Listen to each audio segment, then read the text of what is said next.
Assalamualaikum warahmatullahi wabarakatuh.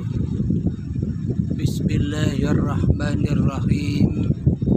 Ashhadu an la ilaha illallah wa ashhadu anna Muhammadar Rasulullah. Allahumma salli ala sayyidina Muhammad wa ala ali sayyidina Muhammad. Rabbi shrah li sadri wa yassir li amri wahlul 'uqdatam min lisani yafqahu qawli. Amin. Bismillahirrahmanirrahim. Salam santunku buat para sahabat tercinta dimanapun Anda berada. Salam santun dan takzimku selalu menyertai kalian semua. Amin ya rabbal alamin. Bismillahirrahmanirrahim. Di babakan episode yang ketiga ini tentang mengenal sang diri. Di episode yang lalu sudah diterangkan bagaimana caranya mengenal diri. Jadi segala sesuatu yang tampil, yang wujud di alam semesta ini tak akan pernah ada, tak akan pernah tampil tanpa kewujudan diri manusia kita.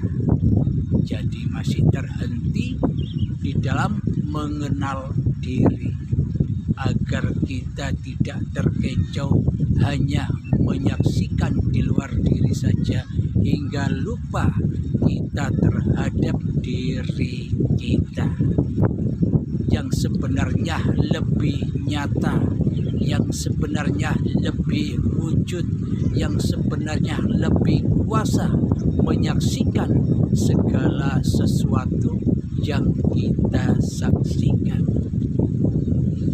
Alhamdulillahirabbil alamin. Kami kutipkan dari ayat suci Al-Quran di dalam surat Al-Imran ayat 190 hingga 191. A'udzu billahi minasyaitonir rajim. Bismillahirrahmanirrahim.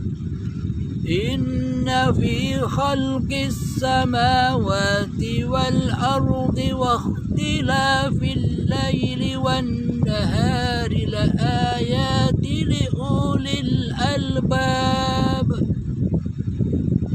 Artinya, sesungguhnya dalam penciptaan langit dan bumi dan silih bergantinya malam dan siang terdapat tanda-tanda bagi orang-orang yang berakal. Jadi terdapat tanda-tanda bagi orang yang berakal. Siapakah orang-orang yang berakal itu? Orang-orang yang berakal itu adalah orang-orang yang mau kembali masuk ke dalam dirinya. Itulah orang-orang yang berakal. Sementara orang-orang yang tidak berakal di sisi Allah itu hanyalah orang-orang yang selalu keluar dari dirinya, yang selalu kesemsem, yang selalu terhipnotis dan sibuk dengan babagan dunia, urusan dunia. Itulah orang-orang yang tak berakal di sisi Allah. Namun sebaliknya, penilaian manusia babakan orang yang berakal itu, penilaian manusia disuruh keluar dirinya. Rengguklah dunia, raihlah dunia, carilah dunia. Jadi memang kebalikannya, babakan yang di luar dan yang ada di dalam itu memang kebalikannya. Selama ini seolah-olah yang di luar diri itulah yang wujud, Seolah-olah selama ini kita menganggap di luar diri itulah yang nyata, yang nampak. Akan tetapi kita lupa terhadap yang ada di dalam diri. Tanpa yang ada di dalam diri, tanpa diri kita, semuanya takkan pernah wujud, semuanya takkan pernah nyata. Inilah hakikat sang diri. Jadi masuklah ke dalam dirimu. Bagi orang-orang yang berakal, yakni selalu mewujudkan sang diri daripada mewujudkan apa yang tercipta.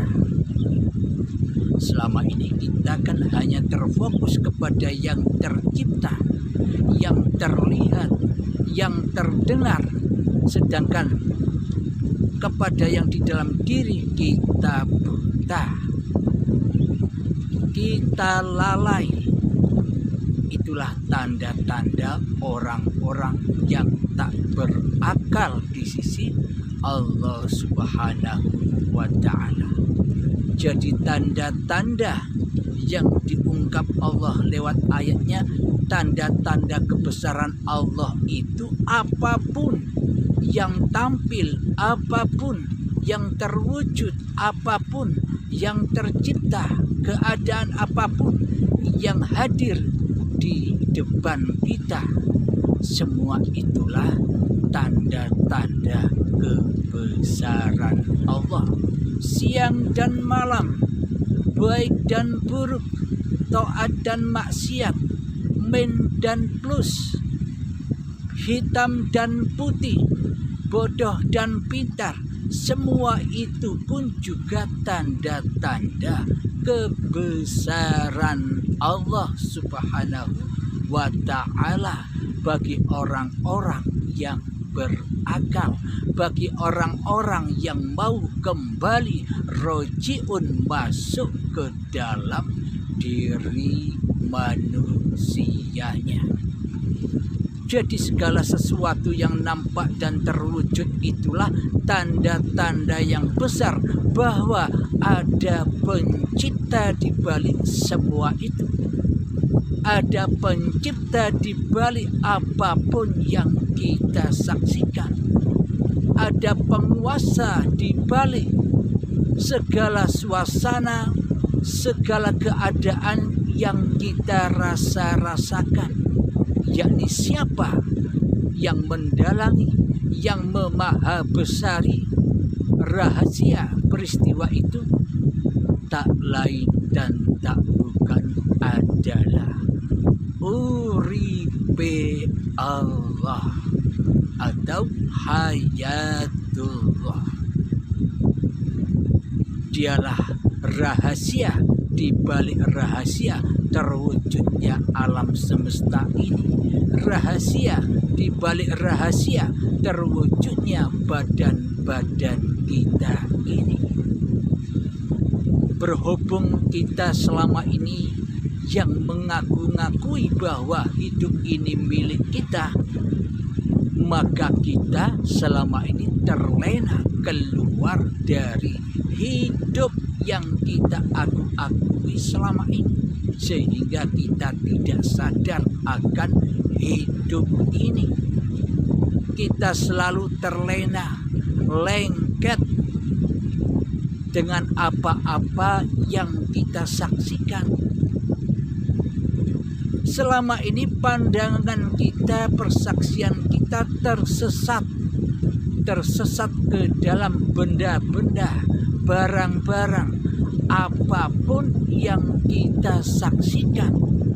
Jadi cengkraman pandangan kita, cengkraman persaksian kita tersesat ke dalam makhluk. Jadi selama ini tak bisa kembali. Pandangan kita, pendengaran kita, perasaan kita selama ini terjebak hanyalah kepada makhluk, kepada ciptaan. Maka dari itu, bila kita tidak ingin tersesat lagi di dalam kehidupan ini, maka lepaskanlah jerat-jerat kita, lepaskanlah pelukan-pelukan kita atas makhluk, atas dunia. Jadi untuk melepaskan itu semua ya lewat pintu baiat, lewat pintu pelepasan-pelepasan, lewat pintu persembahan-persembahan, lewat pintu pengabdian-pengabdian, diabdikan lagi bahwa hidup dan badan ini bukan milik manusia kita, lewat pintu baiat. Tanpa itu semua, maka pandangan kita, pendengaran kita, perasaan kita akan terus tersesat, selalu memandang makhluk. Jika pandangan dan pendengaran serta perasaan kita tersesat, terbelenggu di dalam makhluk-makhluk itu, maka azab dan siksalah yang ada bukan kenikmatan, bukan ketenangan, yang ada hanyalah kegelisahan, yang ada hanyalah ketakutan, yang ada hanyalah kekecewaan, yang ada hanyalah kekhawatiran dan kekhawatiran. Karena selama ini kita tidak menjadi wali Allah, akan tetapi kita selama ini menjadi wali-walinya hawa nafsu kita sendiri. Selama ini kita menjadi wali-walinya iblis dan setan, yang mana selalu menyesatkan kita memandang dunia daripada memandang pencipta dunia. Jadi selama ini kita disesatkan oleh iblis dan setan. Sholat kita disesatkan, ibadah-ibadah kita disesatkan, doa-doa kita disesatkan, cita-cita kita disesatkan. Semuanya serba dunia yang fana. Semuanya karena hanya demi memuas hawa nafsu kita sendiri, daripada kembali roji kepada Allah.